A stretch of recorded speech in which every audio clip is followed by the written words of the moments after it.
का पिता मगन लाल मरने से पहले छगन को अपनी ढोकले की दुकान सौंप कर जाता है। पिताजी मुझे दुकान तो सौंप कर चले गए, पर कभी ढोकला बनाना नहीं सिखाया। पर अब घर चलाने के लिए कुछ ना कुछ तो करना पड़ेगा ना। एक काम करता हूँ, छोटू को ढोकले बनाने के लिए यहीं छोड़ देता हूँ और मैं घर जाकर थोड़ी देर पबजी खेलूंगा। हाँ। ए छोटू, इधर आ। हाँ छोटे मालिक, बोलिए। एक काम कर, जल्दी से ढोकले बना दे। सुबह सुबह कोई ना कोई ग्राहक तो आएगा ही आएगा। सरकार, ढोकले तो अब आपको ही बनाने पड़ेंगे। मैं बताना भूल गया, लेकिन मुझे आज ही गांव जाना पड़ेगा, बहुत जरूरी काम है। अरे पर कम से कम मुझे ये तो बता दे कि ढोकला बनाते कैसे हैं। फिर छोटू छगन को ढोकले बनाना बताकर गांव के लिए निकल जाता है। छगन ढोकले बना लेता है, तभी दुकान पर एक ग्राहक आता है।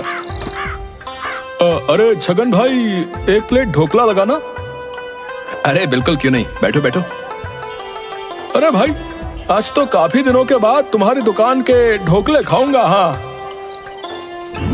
छगन उस आदमी को ढोकले की प्लेट देता है। आदमी एक ढोकला मुंह में रखता है और बहुत खराब मुंह बना लेता है और छगन के मुंह पर ही ढोकला थूक देता है। भाई ये क्या बदतमीजी है, ढोकला खाना ही नहीं था तो बनवाया क्यों? मैं तुम्हारे लिए फोकट में बैठा हूँ।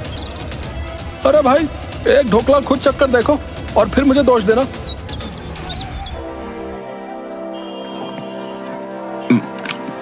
अरे बाप रे, इसमें तो सच में ही स्वाद नहीं है।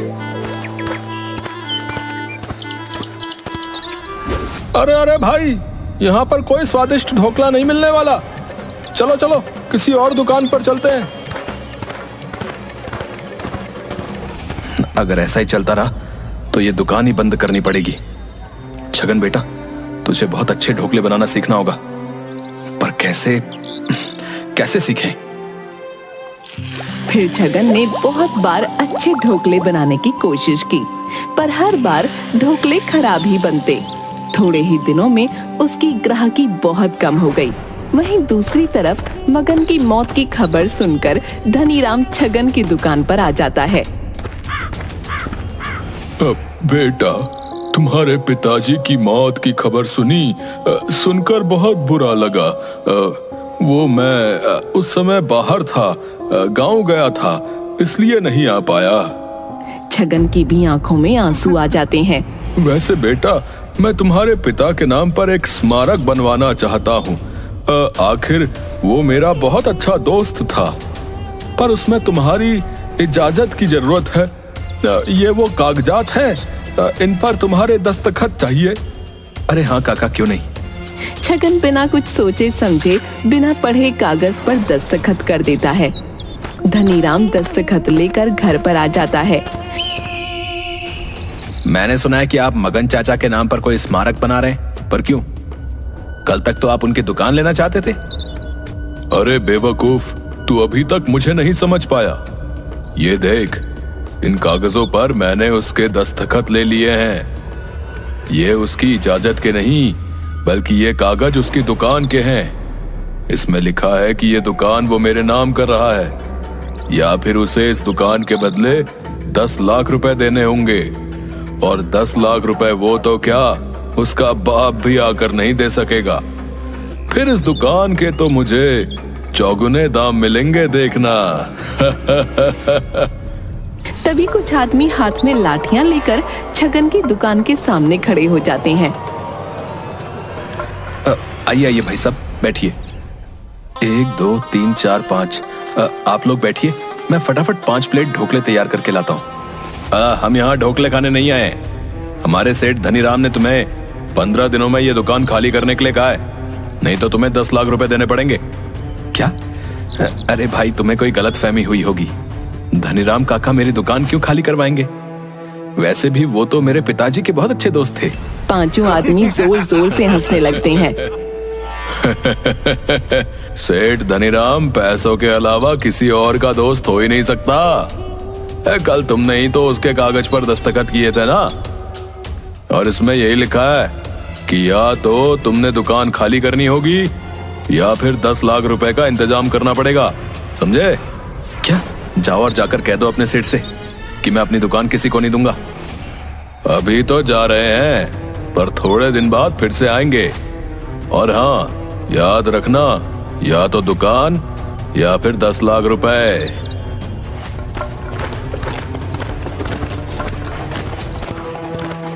परेशान छगन रात को वहीं दुकान पर ही सो जाता है। ऊपर छगन के दादाजी ये सब होता देख रहे होते हैं। ये लड़का तो मेरा नाम मिट्टी में मिला देगा। अब मुझे ही कुछ करना पड़ेगा, पर क्या करूं? फिर छगन के दादाजी छगनलाल यमराज जी के पास जाते हैं। क्या हुआ छगनलाल, बड़े परेशान लग रहे हो? मैं परेशान ना हूं तो क्या करूं? उधर पृथ्वी पर मेरा पोता, उसे ढोकले का ढ भी नहीं आता, और वो धनीराम वो हमारी दुकान हड़प कर बैठा है। अब आप ही बताइए, परेशान ना हो तो और क्या करूं? तो मैं तुम्हारी क्या मदद कर सकता हूं? ज्यादा कुछ नहीं, बस आप मुझे थोड़े दिन के लिए नीचे जाने की इजाजत दे दो। मैं काम खत्म करके तुरंत आ जाऊंगा। पर यह तो नियम के विरुद्ध है, मैं तुम्हें नीचे नहीं भेज सकता। क्या? ये नियम के विरुद्ध है? और जो आप छुप छुप कर स्वर्ग की अप्सराओं से मिलने जाते हो, आप अभी रुकिए, मैं अभी देवी धूमरोना को आपकी सारी करतूतों के बारे में बताता हूं। अरे अरे, तुम तो बुरा मान गए छगनलाल, वो तो मैं बस ऐसे ही मजाक कर रहा था। अच्छा, तो इजाजत देते हो कि नहीं? नहीं तो मैं अभी सब कुछ बता कर चला जाऊंगा। ठीक है, चले जाओ, पर हाँ, जैसे ही तुम अपनी दुकान बचा लोगे, मैं तुम्हें फिर से ऊपर बुला लूंगा। ठीक है। फिर पृथ्वी पर अचानक से बहुत तेज हवा चलने के साथ साथ बारिश भी होने लगती है। छगन सो रहा था, तभी बारिश की बूंदें उसके मुंह पर गिरती हैं। उसकी नींद खुल जाती है। जैसे ही वो आंख खोलता है, उसे बहुत तेज रोशनी दिखाई पड़ती है और उसके दादाजी की तस्वीर का हार टूटकर नीचे गिर जाता है। ये क्या है? फिर वो उस रोशनी के पास जाता है तो उसे एक आदमी उसके दादा की कुर्सी पर बैठा दिखाई देता है। छगन और भी डर जाता है और डरते हुए उसके कंधे पर हाथ रखता है। अरे भाई, कौन हो तुम? और दुकान का दरवाजा तो बंद था, तो तुम यहाँ कैसे आए? छगन के दादा छगन की तरफ मुंह घुमाते हैं और जोर से हंसने लगते हैं। दादाजी, आप नहीं, मैं कोई सपना देख रहा हूँ। फिर छगन के दादा उसके गाल पर जोर से थप्पड़ मारते हैं। कोई सपना नहीं देख रहा है, मैं सच में तेरे सामने खड़ा हूँ। क्या आप? पर यह कैसे हो सकता है? आपको तो मरे हुए 25 साल हो गए और आप यहाँ? अरे बेवकूफ, मुझे यहाँ तेरी ही बेवकूफी की वजह से आना पड़ा। मैंने तेरा नाम बड़े नाज से अपने नाम पर रखा ताकि तू मेरा नाम रोशन कर सके, पर तू तो अभी तक अच्छे ढोकले बनाना नहीं सीख पाया। और दूसरा ये कि तूने हमारी दुकान उस धनीराम के हवाले कर दी। बचपन में पढ़ लिख लेता तो आज ये नौबत नहीं आती। मैं तो तेरे बाप को बेवकूफ समझता था, पर तू तो उससे भी बड़ा गधा निकला। हाँ दद्दू, मुझे भी थोड़ी देर पहले इस बात का एहसास हुआ, पर उसने मुझे उसकी बातों में इस तरह फंसाया कि मैं समझ ही नहीं पाया कि वो मुझे धोखा दे रहा है। और अब उसने मुझे 15 दिन का समय दिया है। अब आप ही बताइए कि 15 दिन में मैं उसे 10 लाख रुपए कहाँ से ला कर दूं? और मैंने तो सुना है कि उसने और भी किसानों की जमीनें और दुकानें जब्त की हैं और वो किसी शहर के बड़े व्यापारी को बेचकर यहाँ पर बहुत बड़ा मॉल बनाने की फिराक में है। हाँ हाँ, पता है मुझे सब कुछ पता है, इसीलिए तो मैं यहाँ पर आया हूँ। पर सबसे पहले तो मैं तुझे ढोकले बनाना सिखाऊंगा। बेवकूफ, तुझे ढोकला बनाना भी नहीं आता। तूने तो मेरा नाम मिट्टी में मिला दिया।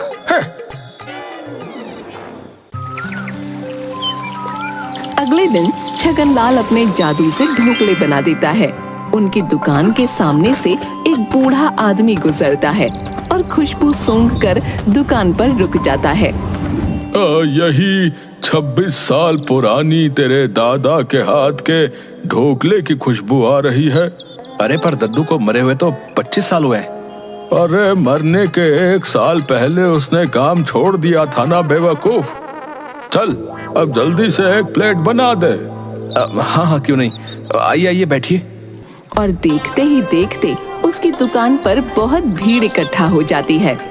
कुछ दिनों तक उसकी दुकान बहुत अच्छे से चलने लगी और अब छगन भी ढोकले बनाना सीख रहा था। अरे वाह दद्दू, आपके ढोकले ने तो कमाल कर दिया। कुछ ही दिन में मेरी बहुत अच्छी खासी कमाई होने लग गई।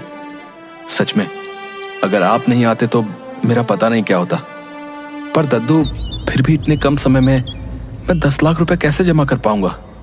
अरे तू क्यों फिक्र करता है, तेरा दादा है ना। अरे क्या दादा है कर रहे हो? आप मेरे लिए कोई सोने चांदी का घड़ा गाड़ कर गए थे क्या, जो कहते हो कि दादा है?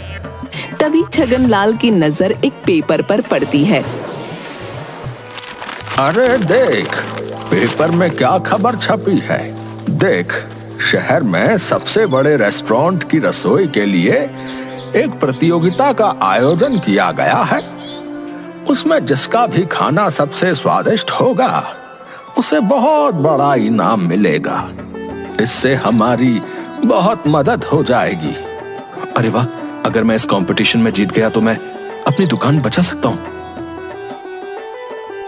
फिर छगन और उसके दादा दोनों उस कंपटीशन में पहुंच जाते हैं।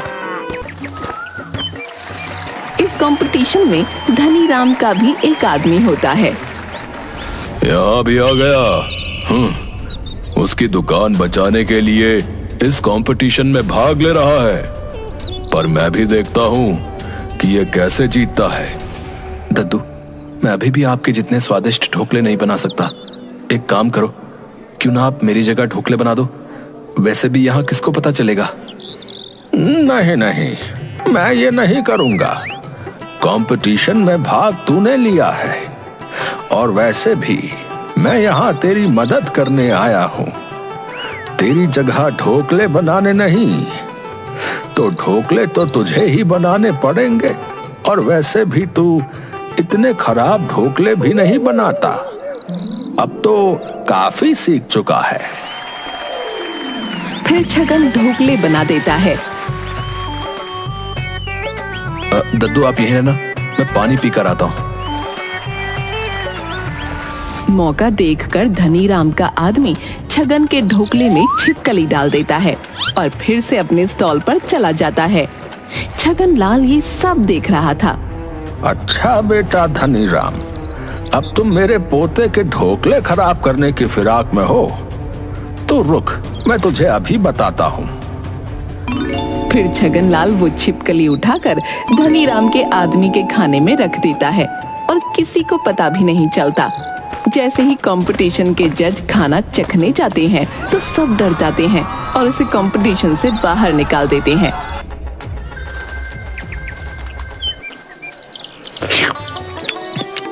अरे वाह, तुमने तो बहुत ही ज्यादा स्वादिष्ट ढोकले बनाए हैं। ऐसे ढोकले तो मैंने आज तक नहीं खाए। छगन प्रतियोगिता जीत जाता है। उसे इनाम में 8 लाख रुपए मिलते हैं। देखा, मैंने कहा था ना कि तू इतने बुरे ढोकले भी नहीं बनाता है रे। पर दद्दू, मेरे पास पैसे मिलाकर भी इसमें 1 लाख कम है और 1-2 दिन में वो धनीराम हमारी दुकान उस शहर के आदमी को बेच देगा। अब 2 दिन में ही मैं पैसों का इंतजाम कैसे करूंगा? वो सब तू मुझ पर छोड़ दे और इस धनीराम को तो मैं सबक सिखाऊंगा। अगले दिन धनी राम का एक आदमी छगन की दुकान पर आता है। अरे भाई, अभी 2 दिन बचे हैं और तुम आज ही पैसे लेने आ गए? नहीं भाई, मैं बस तुम्हें याद दिलाने के लिए आया था। पर चलो अब आ ही गया हूं तो 1 प्लेट ढोकला लगा दो। फिर छगन के दादाजी को शरारत सूझती है। छगन उस आदमी के लिए 1 प्लेट ढोकला लाता है और छगन लाल उसमें मिर्ची रख देता है। धनीराम के आदमी के कान में से धुआं निकलने लगता है। अरे भाई, अरे ये तूने क्या किया? मिर्ची, वो मिर्ची। अगले दिन धनीराम उस शहर के व्यापारी से मिलता है और वहाँ पर छगनलाल भी पहुँच जाता है। धनीराम उस व्यापारी को सारे जमीन के कागजात देता है। ये लीजिए सर, ये गांव की जमीन के पेपर्स हैं। अब आप बेफिक्र होकर यहाँ मॉल बनाइए।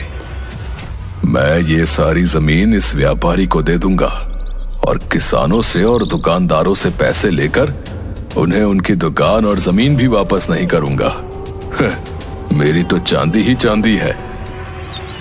तभी छगनलाल उसके जादू से पेपर का लिखा बदल देता है। अरे वाह धनीराम, तुम तो मेरे मॉल के लिए अपनी सारी जमीन मुझे दान कर रहे हो।